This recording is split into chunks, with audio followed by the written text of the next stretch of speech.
Yo, how's it going, guys? It's Wildbro Reactions. Come back with another reactional video. Now today, we're taking a dive once again into the Warhammer 40k universe. This is Death Guard Legion. Some of you guys have been recommending this video, and I appreciate you guys' recommendations. And thank you for recommending this one. A shout out to you too. But also thank you for everyone else who's given other recommendations to other videos. We will get to them as soon as we can. Now, the content creators, I don't know if it's part of this specific video or the channel at least that uploaded this one. I think it's called the Templin Institute or something like that. They were the ones that also done the Imperium of Man, and that was really interesting. We did kind of jump into it a little bit. It was a bit like, okay, it was completely different. I thought it was going to be like a trailer, like a fan made trailer or something. It was explaining the Warhammer, and it was really interesting. So it wasn't a bad video at all. It was just kind of unexpected a little bit, which is fine. So we're going to be doing a Death Guard Legion this time, guys. I'm quite excited. I don't know what it's going to hold. Without further ado, let's get straight into it. 8 minutes and 14. Let's do it, baby. Let's do it.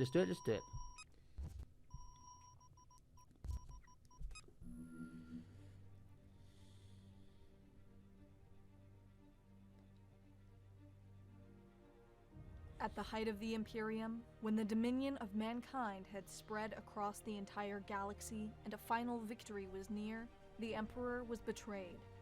Horus, his most capable and favored son, had secretly fallen to the ruinous powers Always of their chaos favorite kid in and it. conspired with his brothers to destroy all that they had fought so hard to achieve. This great betrayal split the Imperium in two. When Horus marched on the gates of Terra itself, he was joined by half his brother Primarchs and the legions under their command. Among these was Mortarion and his Death Guard. Perhaps more than any other legion, their fall to chaos would leave them twisted and deformed, evidence of the favor of their new master, the Lord of Decay, Nurgle. Yet in the golden era before their fall from grace, the Death Guard, like the other Space Marine legions, were originally engineered from the gene seed of their Primarch Mortarion. But with the Primarch scattered across the galaxy by the powers of chaos, the legion was left without its father.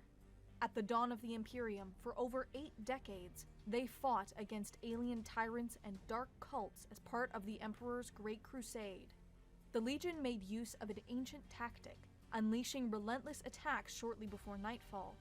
For this, the Emperor named them Dusk Raiders, and their mastery of heavy infantry earned them a fierce reputation as stubborn, enduring warriors. Oh, I like it. I'm looks Cast sick. out by chaos, Mortarion had landed on the toxic world of Barbarous. The planet was eternally covered in a poisonous fog, with the local human population forced to live in shallow valleys where the atmosphere was most hospitable. They lived in fear of horrific creatures and warlords that prowled above, which would sometimes descend from the choking fog to slaughter and enslave all they came across. Lovely. When the Emperor and his legions finally arrived on Barbarous, Mortarion had become a truly resilient leader.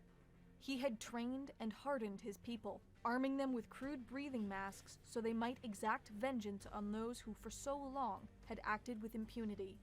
Mortarion waged a campaign of extermination against the tyrants and warlords who persisted in terrible mountain fortresses where the toxic clouds were thickest, until only one remained. But at the highest peak, the toxins were too much for Mortarion, and when the last tyrant of Barbarous was slain instead by the Emperor, the Primarch swore him his loyalty. Mortarion was given command of the Dusk Raiders, and the veterans of his long campaign across Barbarous formed the new core of their ranks. They were renamed in honor of those who had fought against the toxic clouds and now warred across the galaxy as the Death Guard. Mortarion brought his relentlessness to the Legion, and they quickly became masters of not only enduring, but claiming victory even in the harshest of environments. Horus found Mortarion more difficult to bring to his cause than the other traitor Primarchs, but eventually Mortarion was convinced that the Emperor had become a tyrant no better than those who once ruled his homeworld. In the opening battle of what would become the Horus Heresy, the Death Guard slaughtered their fellow Space Marines, including a third of their own legion who remained loyal to the Imperium. The traitors carved their way across the Imperium, repeatedly engaging Jagatai Khan and his legion, the White Scars, for whom they developed a particular hatred. When the throne world of the Imperium came under siege, The Death Guard were among the traitor legions sent to take part in the ultimate defeat of the Emperor. Mortarion had insisted on sacrificing his fleet's navigators, however, who he believed were not entirely loyal. Without their guidance, the Death Guard were left adrift in the realm of chaos, completely at the mercy of the Dark Gods. The Legion's skill in resisting even the harshest toxins attracted the attention of Nurgle, the Chaos God of plague, pestilence, and disease. He blessed them with his gifts, which even their legendary resilience could not overcome. The Legion was transformed utterly, becoming an army of postulant grotesques, riddled with corruption, yet unable to die. None suffered greater than Mortarion, now a nightmarish demon lord who traded his soul and the souls of all his sons in exchange for deliverance. What emerged from the warp to take part in the Battle of Terra bore little resemblance to what had entered. The last betrayed remnants of the Dusk Raiders were gone forever. In their place stood the Plague Marines of the Death Guard. When the Emperor slew Horus in orbit over Terra and the rebellion collapsed, the Death Guard fell back to the Eye of Terror alongside the other traitor legions. Barbarus was quickly destroyed by the vengeful Imperium, so deep within the Eye of Terror, the Death Guard set about creating their fallen world anew. Their new homeworld is a dark reflection of Barbarus, wrapped in clouds of contagion, home to plague-ridden abominations that stalk rotting forests and putrid swamps. At the dawn of the Legion, Mortarion and the Death Guard fought against the tyrants and warlords who preyed upon the weak. Now, they revel in the bitter irony that they have become the very thing they sought to destroy. They rule their new world from fortresses built atop the highest mountains, cloaked in toxic fog that they alone possess the will to endure. In the millennia since the Horus Heresy, the Death Guard have emerged across the galaxy to spread new plagues and epidemics of violence and decay before withdrawing once again into the warp. Ever the traditionalist, Mortarion's forces have remained relatively cohesive. The Legion consists of 7 plague companies, each specializing in different aspects of warfare. The first of these is ruled by Typhus the Traveler, a herald of Nurgle whose own visions for the future have made him a rival of Mortarion himself. Yet from the lowest, wheezing cultist to plague-infested demonic engines, the Death Guard spread ruin and decay so that their own terrible fate might seem less shameful by comparison. Their belief that mankind should be free of oppression and hardship endured, with inner strength and stern resolution twisted into contempt for the weak and timid. The arrival of the Death Guard on the battlefield is marked by a buzzing drone that soon rises to a deafening roar as billions of plague flies swarm across the desolation of no man's land. From clouds of toxic fog, they emerge, eyes glowing with sickly light and blades dripping with noxious poisons. The torrent of revolting destruction they unleash overwhelms the enemy's strength. And even those who might escape are riddled with incurable plagues and do nothing but spread sickness and despair ever farther. So have the sons of Mortarion conquered countless worlds in the name of the Plague God. Shit. Fuck, man, that was pretty insane. Join the Templin Institute in the grim darkness of the far future as we play some Battlefleet Gothic Armada Archives channel. Oh, is that a game? Oh, shit. Oh, I might need to check that one out. That's like some fleet something. I'll look it up later. Yeah, this one was quite interesting. I mean, obviously, it wasn't as long as the other one. Even when they're long or whether they're short, it actually doesn't particularly matter. But I quite like this one because it's kind of, like I say, the other one, we really jumped into it. And he was just going through so much stuff. We was trying to catch up. But obviously, he's just talking about Mortarion, I think his name is. Mortarion. He's talking about his son. His son was called... ...and favored son had secret... His most capable and favored son... The Emperor was betrayed. Horus, there we go. We got to there. So Horus obviously betrayed his father.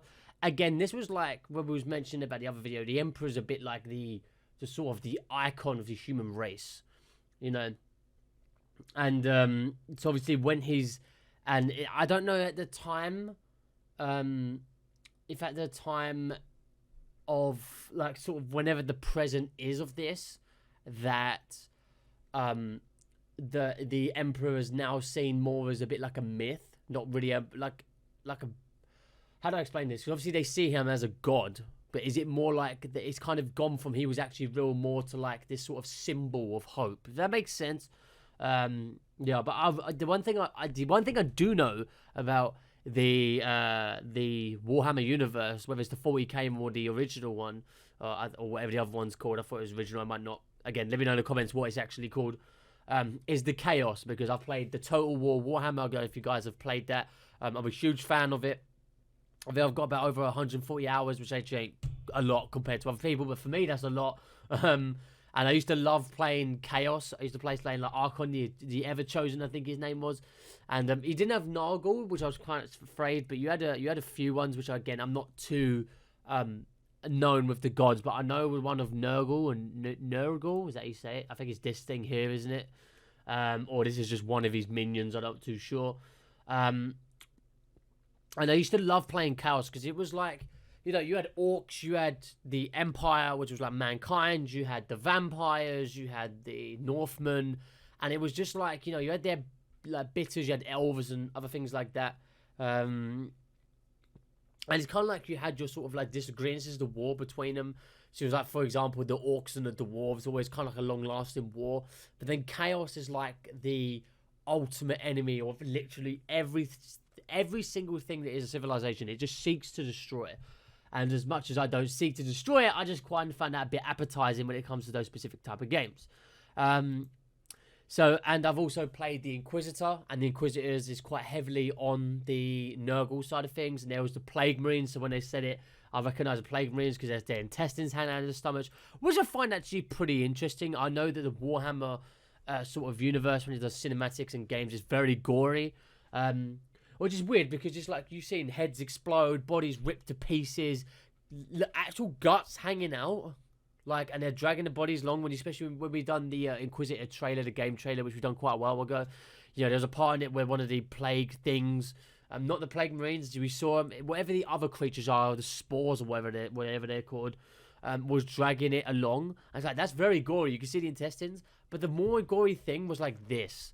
Was like they're in their big marine suit and their like stomach area has been like punctured and their intestines hanging out and they're still walking. That's more gory and a bit more flinchy. You don't see as much as what we did before. So it's not particularly the gore. I think it's like that sort of thought of walking with your intestines hanging out.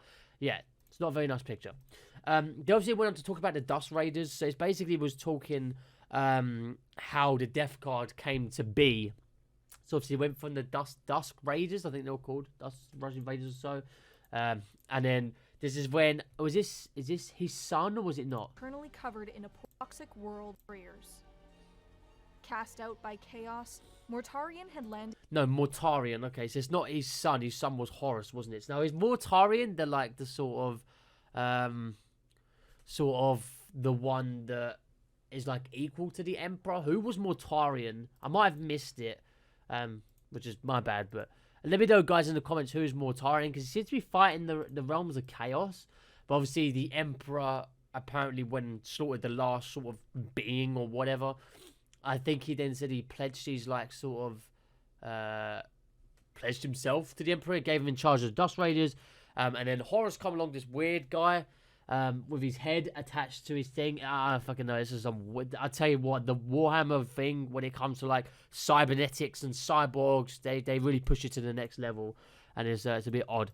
Obviously, he talks about them obviously killing them and just becoming like just crazy shit. But look, he looks exact same as him, and he's like twins or they clones because he looks similar. They got the hair. Obviously, we can't see what's on top. His face looks a little bit different. So are they like, are they clones? Because I remember at the start they're mentioning that they're cloned of the same DNA. I think it was that Montriarch, whatever his name is, or her name is, whatever it is. But obviously, Nurgle, again, he has his stomach hanging out. I think that's kind of like their sort of standard, isn't it? It's their sort of standard. They're sort of like the tentacles, the green, the guts hanging out. It's their sort of a thing. But yeah, the Plague Marines is probably my favourite. I don't know why, though.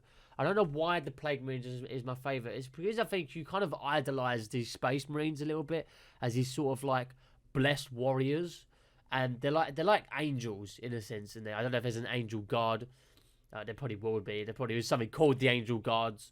in that sense. But it's kind of like you symbolize them. It's a bit like I mentioned, the Spartans in the Halo universe. They're a bit like that.